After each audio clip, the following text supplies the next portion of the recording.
Hello, my beautiful bookworms. I guess we are bookworms because guess what time it is? It's book club month. Woohoo. I feel like it is every book club. Woohoo, raise the roof. It's book club. Damn, bam. So today I don't actually have either of the books with me I decided to talk about. But it's kind of like one author, so I feel like it's the Nicholas Sparks edition, although I've read quite a few of his books, but we're just going to talk about two of them. So, the first one we're going to get into is The Wedding. Now, I'm sure all of you know about the movie or read the book or both, The Notebook, because I feel like it's a classic chick flick movie. And Nicholas Sparks wrote that as he did with many books. Sorry, we're going to talk about three books. That's what we're going to do. Sorry, my bad. It's three books. I don't have any three of them with me. Wait, that's a lie. I might have one. I have to get it though. As I was saying, we all know the movie, The Notebook. Back on what I was saying, The Notebook. Yes, we all know the movie. We all read the books. We're all like, oh my gosh, I forget what his name is. The main character, Ryan Gosling, so hot. I feel like most every girl was like, oh, teenager age was like, that's so romantic. But little did you know, there's actually a sequel to The Notebook. Now, mind you, I never actually read The Notebook because I always find that movies are never as good as the books. So I didn't actually want to read The Notebook because I love the movie so much I don't want it to ruin it for me. So I actually found out that he wrote a sequel to The Notebook called The Wedding.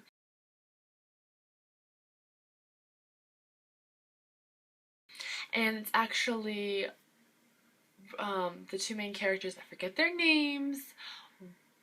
Well, is it? I don't know. Anyways, sorry, my phone just went off. Those two, they have three kids or something like that, and it's the husband that's married to one of their daughters' perspective on the story, and he thinks that he is ruining his marriage, and he is worried he's losing her, and he's not meaning to be, and he's not cheating on her or anything. So he decides to renew their vows, but he doesn't. Okay, I just spoiled the entire book. Anyway. So, what he does is he tries to, he goes out and exercises and tries to start looking better and trying to do things more and trying to because all their kids moved out of their house and now he's finding that him and his wife have, nothing to talk about and he's worried about her and that he thinks that she's going to divorce him or something sad like that.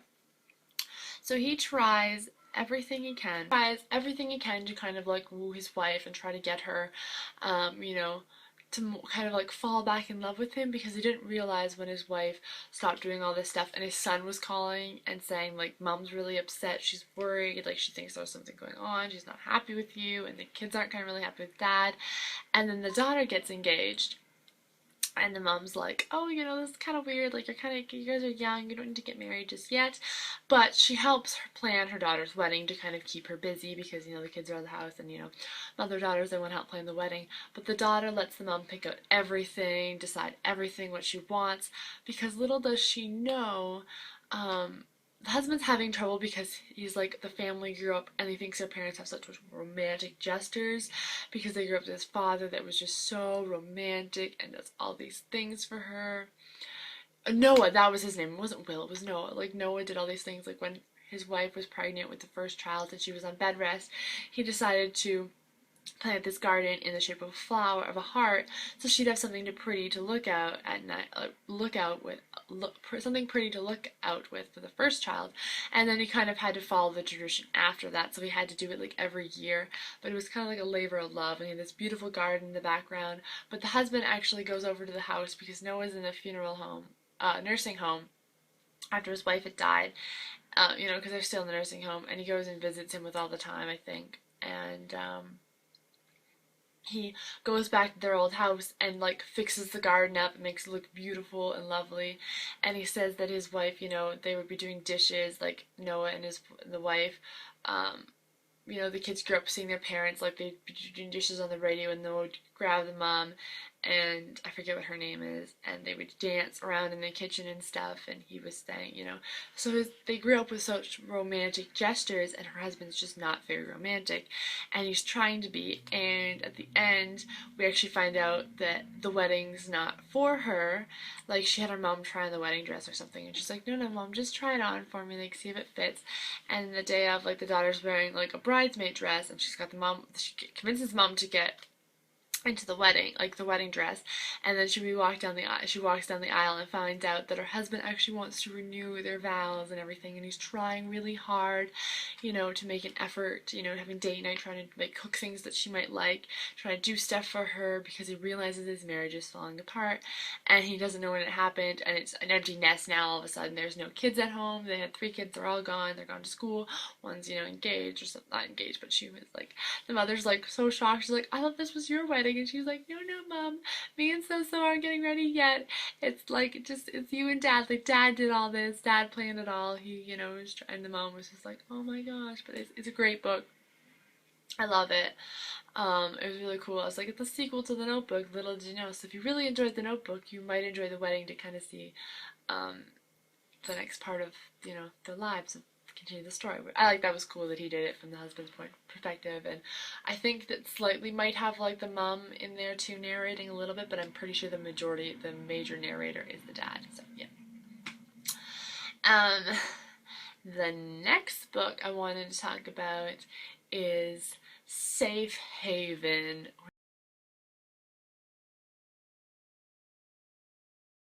which is also by Nicholas Sparks. They made a movie. The movie is absolutely crap. I watched it and I was like, I hate this. This is shitty. So basically, and then I need to get the characters' names before I do this. I should be right back. I'm going to get the characters' names. So the character's name is Kate, but I'm sure that's not actually her actual name because she changes it, because she is in a very domestic abusive relationship. Her husband is also a cop, so she cannot leave him. Now, when they started dating, he was not at all like this, but the abuse first started on their honeymoon. This is right after they got married. She forgot her sunglasses on the beach and he slapped her. Now, you're newly married, so you don't want to get a divorce, get out of it, but she couldn't go anywhere, and he was a cop, so he never left a mark on her, but he was extremely abusive, and she was like had a tight budget, so she would like gradually like try to like slip things in and make things work under the budget so she could escape. And he didn't like her leaving ever, so he'd always call her at random times to make sure she was at home because he was very protective of her. And she couldn't escape, she couldn't do anything, but it found out the neighbors right across the road from her had a daughter that looked just like Kate, and so she would go over there and visit with them all the time. And then once they showed her a picture of her, and she had died, and she was the same age as Kate, and they looked almost identical, like they could have been related. They could kind of pass for each other, but yes. So she finally runs away. She escapes. She gets Kate's passport. She's passport, but like birth certificate. I think she might steal it from them or like photocopy it or something like that or something. She does get like all of Kate's old ID and stuff because they had it kept in a box there because she made friends with the neighbors, just because that was like her only outlet to the world.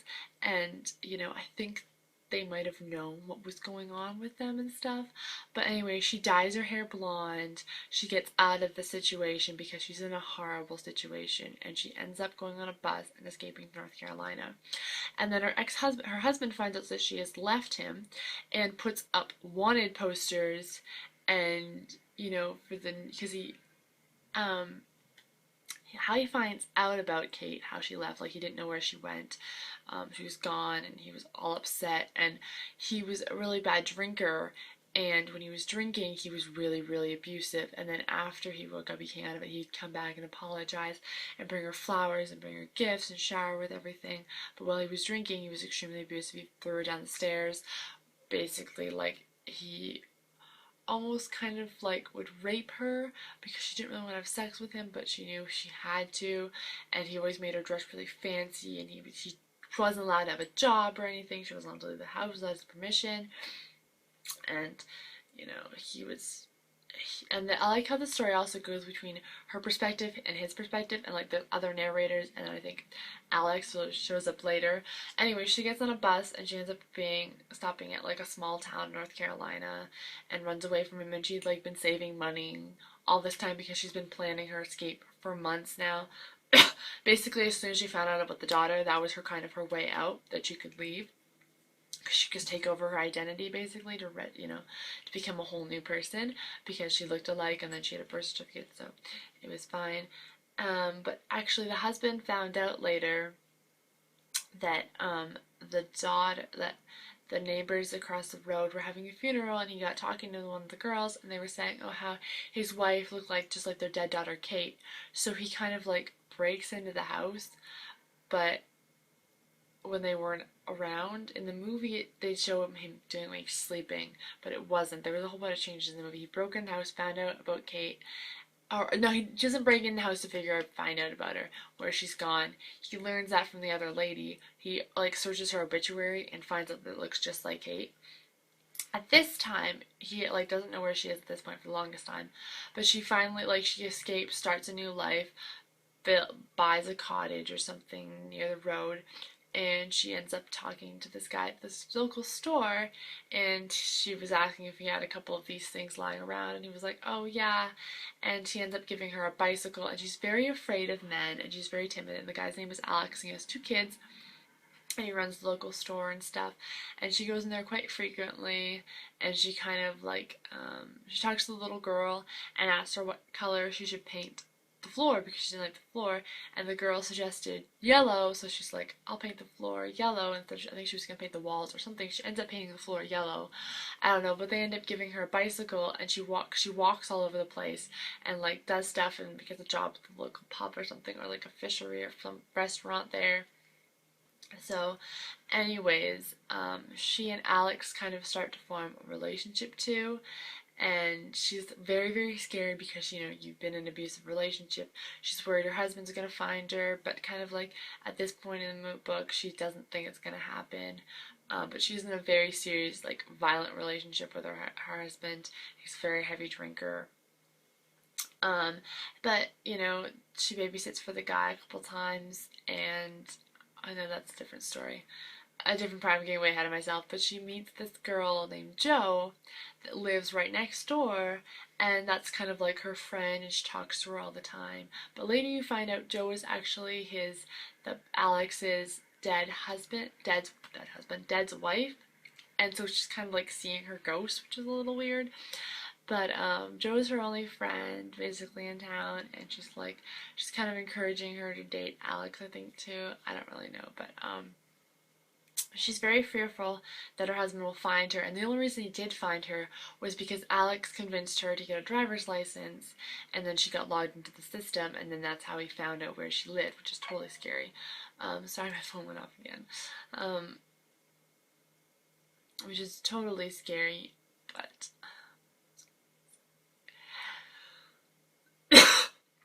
she ends up watching the kids for him because he bought her a bicycle too, and because he walks all over the place, and then she left it there and was like at the shop and was like, I don't want this, because he was like, oh, we'll fix up this bicycle, like mom's old bike, and give it to her and put a basket on her, and she was like, what is this, I don't want this, blah blah, and he was like, I just thought it would be nice gesture, like we had it lying around the house, she's like, so I think she ends up keep the bike because it's easier for her to pedal on things, so she doesn't have to carry all her groceries all over town because she lives way out of the end of town, like out in the middle of nowhere basically in town, just because she wanted to be isolated, so she didn't want anyone to find her. And she ends up watching Alex. I'm just giving a short synopsis. Ends up watching Alex's kids for him one night, and her ex-husband finds her. He's like blackout drunk. He hasn't ate anything for days. He's just been drinking vodka or whiskey or something clear, liquid. Anyways, I think it's vodka. And he's just blackout, like just drunk out of his skunk. And he's furious, and he finds out that she's been playing house with someone else and their kids.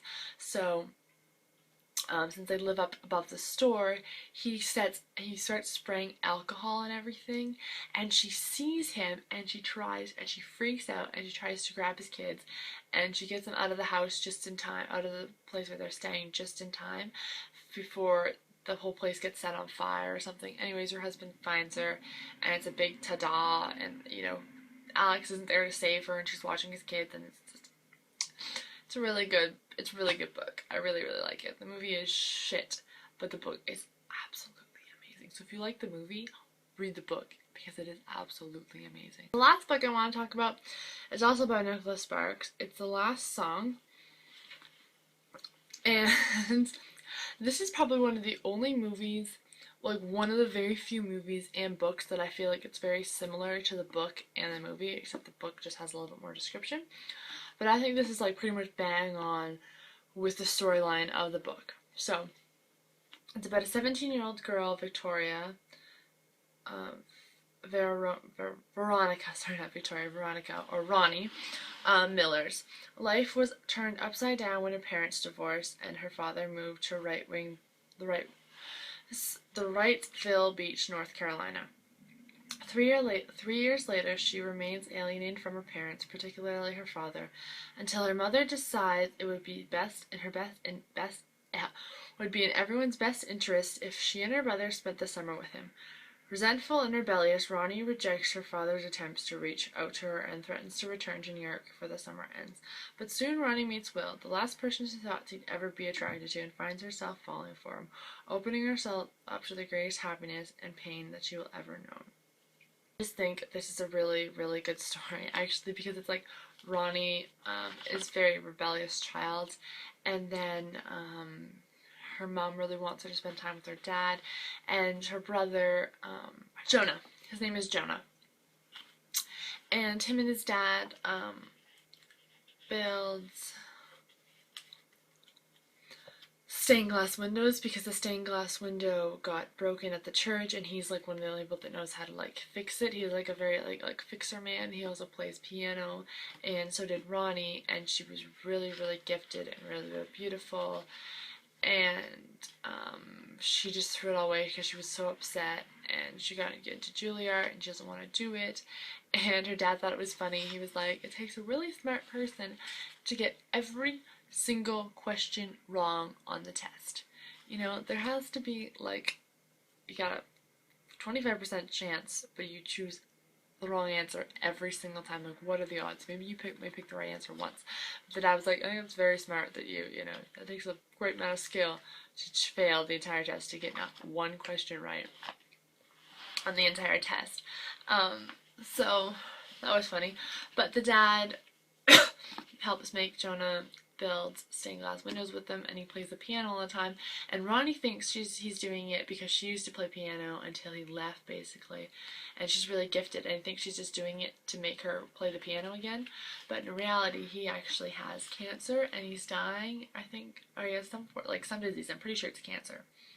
I know he's dying anyways. And that's the only thing that relieves his pain, and Ronnie gets so upset and asks him to stop playing, so he does. And then when she realizes he's actually dying and he only has like a few weeks left to live, she feels really bad, or he has a couple months left to live. She feels really, really bad because she finds out that's the only thing that relieves his pain, and, you know, she feels bad that she made him stop, and, you know, she just stopped playing because, you know, of her parents breaking up and how the like but yeah, and she ends up like dating Will, and Will kind of like shows her to love life again, I guess. I don't know, but she never thought she'd end up with a guy like Will, and he's from like a completely different place, like high class, and she's definitely not high class. And she rescues like sea turtles and stuff, and she stays out with them all night. I don't know, it's a really, really, really good book, and I think she actually ends up getting closer to his dad right before he dies, and she ends up staying longer in the summer. I think she delays going to Juilliard or something. She's going to go back like next year, but she thinks that her dad needs her to stay and take care of her. And yeah, his name's Steve, and it's basically narrated through Ronnie, but there's also like Steve and Will, and I just like it. It's a really good book. It's sad. I did cry in the movie and in the book. but it's a really good book. I really like Nicholas Sparks. So yeah, I hope you guys enjoyed the 3 books this month's book club. Again, I didn't read these books as book club because I don't know why. I just haven't got around to reading anything. Hope you guys enjoyed this month, September's book club, and I will see you guys next month. I'll see you hopefully before next month, but they'll definitely see you guys next month for next month's book club, but I hope I see you before then. So anyways, goodbye my bookworms. Bye.